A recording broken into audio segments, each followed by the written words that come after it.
que poderoso obstáculo à civilização a agressividade deve ser, se a defesa contra ela pode causar tanta infelicidade quanto a própria agressividade.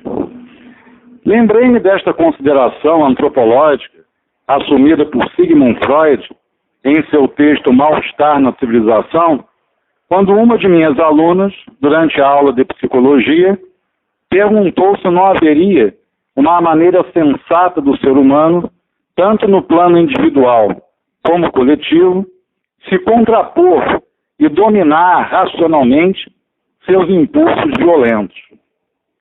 Na verdade, quando analisamos a agressividade humana, percebemos que ela não é fruto unicamente de um processo de desencanto e revolta com as desigualdades de um sistema social impessoal e manipulador.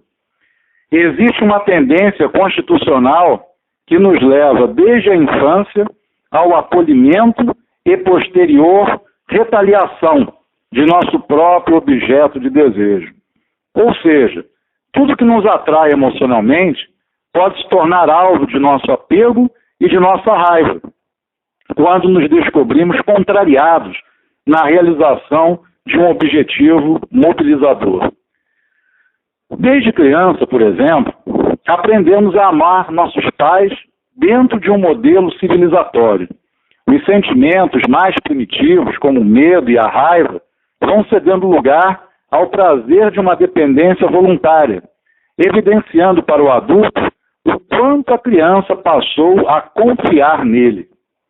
A progressão deste comportamento pode ser acompanhada pelos pais numa velocidade temporal bastante reveladora, partindo desde os primeiros meses de vida do bebê, quando as demonstrações de medo do ambiente externo, do abandono materno e das possíveis punições pelas pequenas transgressões do cotidiano, passam a coexistir com o aprendizado da vida familiar, com o sentimento de reconquista de uma segurança onipresente que parecia perdida após o término da vida intrauterina. Assim, a criança avança a largos passos de um egocentrismo imaturo, porém autêntico, para uma cordialidade madura, porém artificial, no trato com a família e a sociedade, indicando que a construção do ser civilizado envolve um alto preço a ser pago por nossa herança primitiva. Reprimimos intensamente o que não consideramos politicamente correto, apostando numa suposta compensação prometida sutilmente pelas instituições humanas. Quando sobrevém a decepção, percebemos a vulnerabilidade desse organismo institucional, corrompido na essência pelos mesmos anticorpos da impulsividade autodestrutiva que pareciam domados ou mesmo superados por uma pretensiosa proposta civilizatória. Vislumbramos, então, a realidade. Por trás da cortina de fumaça, do castelo de cartas, em que se baseou nossa história durante tantos séculos, esquecendo-se de rever e dialogar com a própria sombra dos antepassados. O represamento da agressividade sempre esteve correlacionado à edificação de um projeto de vida coletivo voltado para o conceito de felicidade. Esta felicidade envolveria aspectos políticos, religiosos, socializadores, estéticos, na tentativa de recriar, de remodelar o protótipo de uma agressividade primitiva. Mas como Freud viria a constatar em artigos científicos que acompanharam a eclosão de duas grandes guerras mundiais, a civilização tem de utilizar esforços supremos a fim de estabelecer limites para os impulsos agressivos do homem e manter suas manifestações sob controle por formações psíquicas reativas.